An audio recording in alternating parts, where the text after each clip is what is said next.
Good morning. Happy Monday. I hope you all had a wonderful weekend enjoying this beautiful weather that we've been having every day. As you know, Earth Day is coming up, and as you all know me, I like to celebrate the Earth all year round. But it is fun really appreciating the Earth during this time.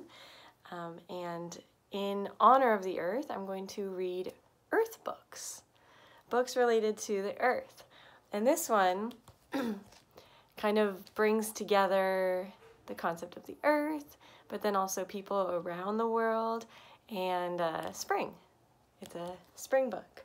This is a series of books for every season. We have all of them. We gather together the shortest day, the longest day, and a new beginning. So it's celebrating the solstices and the equinoxes. So here we go.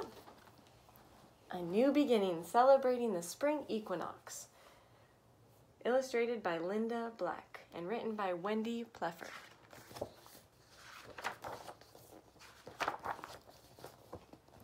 Leaf buds uncurl on bare branches.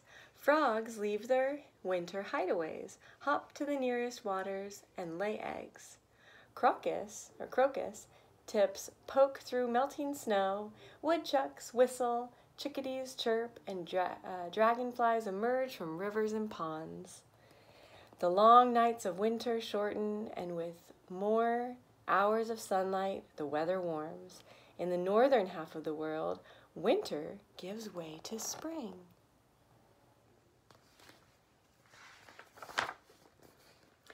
Robins wing their way back north, and animals give birth to their young.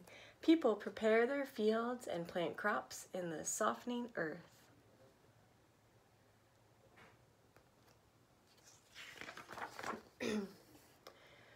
As the bright sun returns, people open their windows to welcome warm breezes and clear out winter's dust. We pack away our bulky jackets and wear brightly colored clothes to match the fresh shades of spring.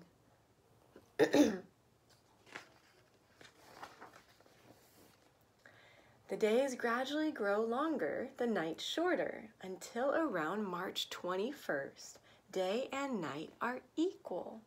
On this day, the Earth is tilted so that the sun is directly over the equator. This day is called the spring equinox, meaning equal night. Winter's over, spring begins. In many cultures' calendars, the spring equinox marks a new year. Just as January 1st is the beginning of our calendar year, January 1st is the beginning of our calendar year. For thousands of years, in different places and in different ways, people have celebrated spring as a time of new beginnings, when the land becomes alive again. I love these images. This is so cool. So look really closely. We have the sun here, right? And let's see, we have the spring equinox where day and night are equal. And then as the Earth travels around the sun, we go into the summer solstice, which is the longest day with the most sunshine. The Earth continues to travel around the sun into the fall, where we have the fall equinox, where day and night are equal again. And then keep traveling around the sun to the winter solstice, the shortest day with the least sunshine. And then we complete our year back in the spring. So the Earth goes around the sun. Remember that song? Should we sing it together? If you know it, sing it along. Ready? The Earth goes around the sun. The Earth goes around the sun. The Earth goes around the sun. And so-and-so turns one. Who's turning one next week?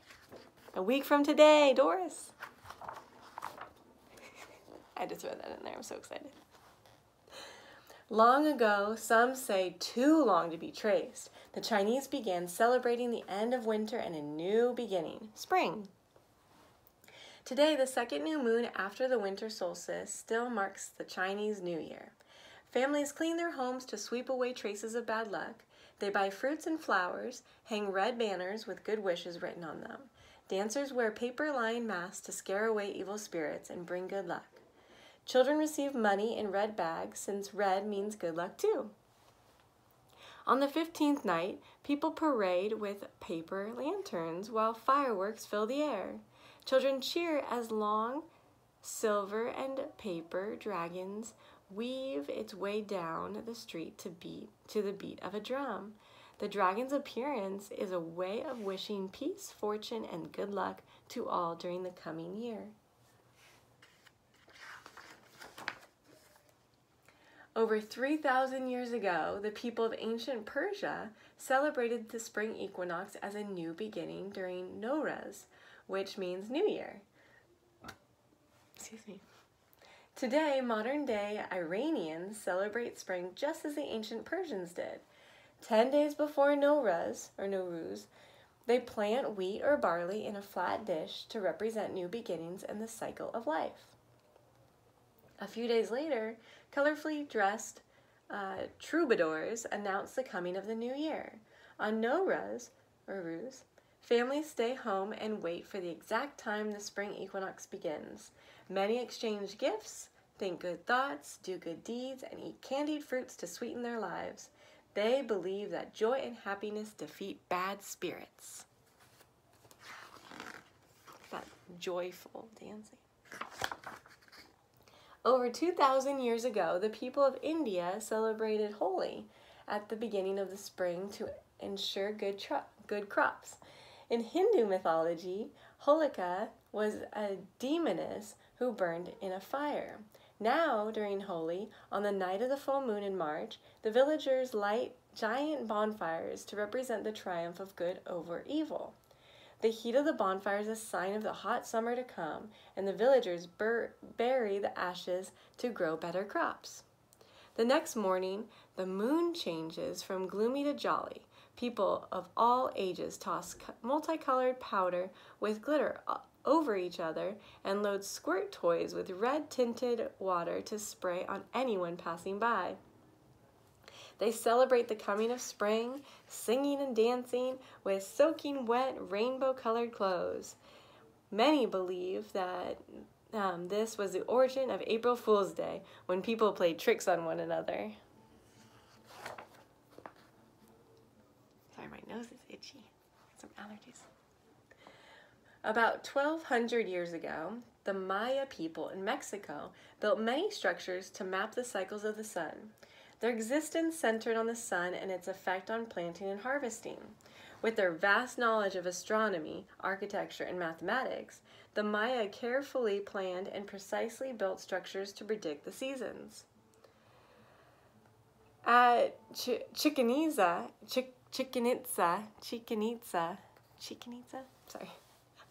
they built the El Castillo Pyramid. Here people can still witness an amazing feat. Each year on the day of the spring equinox, the afternoon sun shadows that look like the body of a snake over 100 feet long slithering down the pyramid. At sunset, the body joins a huge stone carving of a snake head located at the bottom of the main staircase. Spring has arrived. Planting can begin.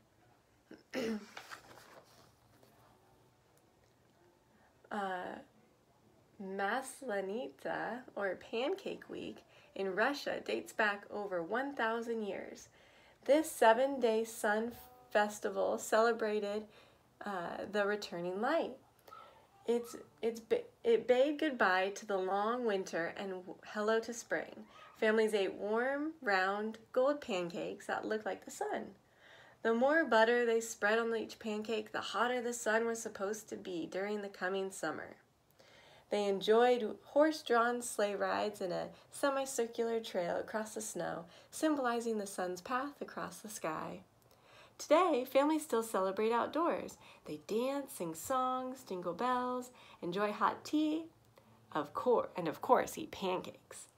At night, bonfires are lit. Brightly dressed straw scarecrows representing Lady Masletitsa are tossed into the fire. When Masletitsa is over, spring begins.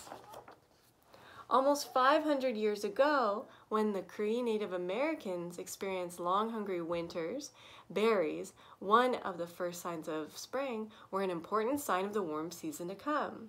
They not only ate the berries, but because bears feasted on them too, the Cree knew where to hunt bears. They honored the first berries each year by placing them in a bowl, holding them high and thanking the Great Spirit. The Jewish holiday of Passover celebrates a new beginning. Over 3,000 years ago, Hebrews were slaves in Egypt. After 400 years of slavery, they were finally freed. Each spring, on the first night of the 8th day holiday, families gather for a meal called Seder.